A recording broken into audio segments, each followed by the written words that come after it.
રાજકોટના વિછિયામાં રાજકારણ ગરમાયું તો જસદણ વિછિયાના ધારાસભ્ય અને રાજ્યના કેબિનેટ મંત્રી કુંવરજીભાઈ બાવળિયાએ રાજકીય સોગાઠો ગોઠવી વિછિયા તાલુકા પંચાયતના કોંગ્રેસના હાથમાંથી છૂટવી લીધી હતી અને વિછિયા તાલુકા પંચાયતમાં ભાજપનો ભગવો લહેરાયો હતો। રાજકોટ જિલ્લાના વિછિયા તાલુકા પંચાયતના કોંગ્રેસના પ્રમુખ વિરુદ્ધ અવિશ્વાસની દરખાસ્ત 1 ઓગસ્ટના રોજ મંજૂર થઈ હતી। ચૂંટણી પંચ દ્વારા પ્રમુખ ઉપપ્રમુખની ચૂંટણી માટે 17 ઓગસ્ટના રોજ જાહેરનામું પ્રસિદ્ધ થયું હતું। ભાજપના પ્રમુખ તરીકે બિનહરીફ ગઢાદરા નીતાબેન દેવરાજભાઈ જેઓ અમરાપુર તાલુકા પંચાયત બેઠકમાં ભાજપના સભ્ય છે।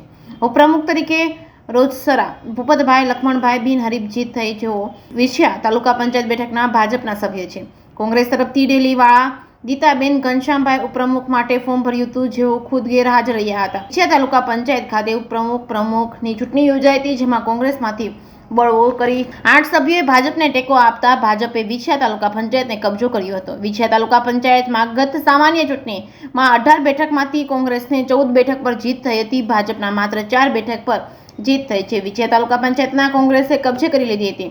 કોંગ્રેસના સત્તા જાળવી ના શક્યું અને ભાજપે આજે વિછિયા તાલુકા પંચાયત પર કબજો કરી સત્તાનો સ્વાદ ચાખ્યો છે। જેકે સિંહ ગુજરાતી સાથે કરશન બામટા, આટકોટ। આજરોજ તાલુકા પંચાયત વિછિયાના પ્રમુખ અને ઉપપ્રમુખની ચૂંટણી માટે સૌ સભ્યો હાજર રહેલ।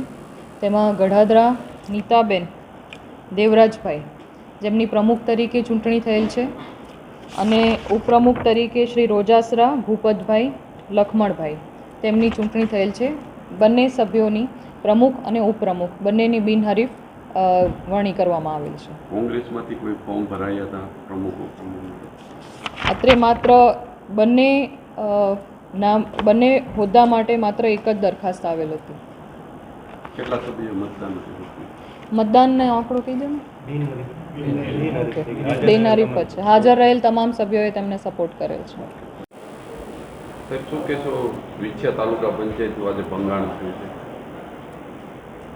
વિછિયા તાલુકા પંચાયતમાં અત્યાર સુધી કોંગ્રેસ પક્ષના પ્રમુખ અને સત્તા કોંગ્રેસ પક્ષની હતી। થોડાક સમય પહેલાં સૌ સભ્યોએ મળીને અવિશ્વાસનો પ્રસ્તાવ પસાર કરતા ફરી આજે પ્રમુખ અને ઉપપ્રમુખની આજે ચૂંટણી હતી। આ ચૂંટણીમાં નીતાબેન દેવરાજભાઈ ગઢાદરા જે બેન પ્રમુખ તરીકે જેમની વરણી થઈ છે અને ઉપપ્રમુખ તરીકે ભૂપતભાઈ રોજાસરા જેમની સર્વાનુમતિએ વરણી થઈ છે। કુલ 18 સભ્યો આ તાલુકા પંચાયતમાં છે। એ પૈકીના 8 સભ્યો છે એ કોંગ્રેસમાંથી આ બંનેના સમર્થનમાં આવતા એટલે કુલ 12 સભ્યો પૈકીના 4 કોંગ્રેસના હતા ભાજપના હતા અને 8 કોંગ્રેસમાંથી આવ્યા એટલે કુલ 12 સભ્યોએ આજે અહીંયા હાજર રહી અને સર્વાનુમતિએ આજે એની બંનેની પ્રમુખ અને ઉપપ્રમુખની વરણી કરેલ છે।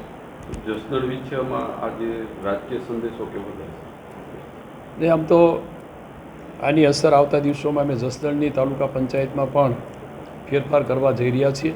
એ પણ મોટાભાગના કોંગ્રેસના સભ્યો આજે ભારતીય જનતા પક્ષના ટેકેદાર તરીકે કામ કર્યું છે અને ટૂંક સમયમાં જસદણ તાલુકા પંચાયતમાંથી પણ અમે સત્તાનું પરિવર્તન કરવાના છીએ।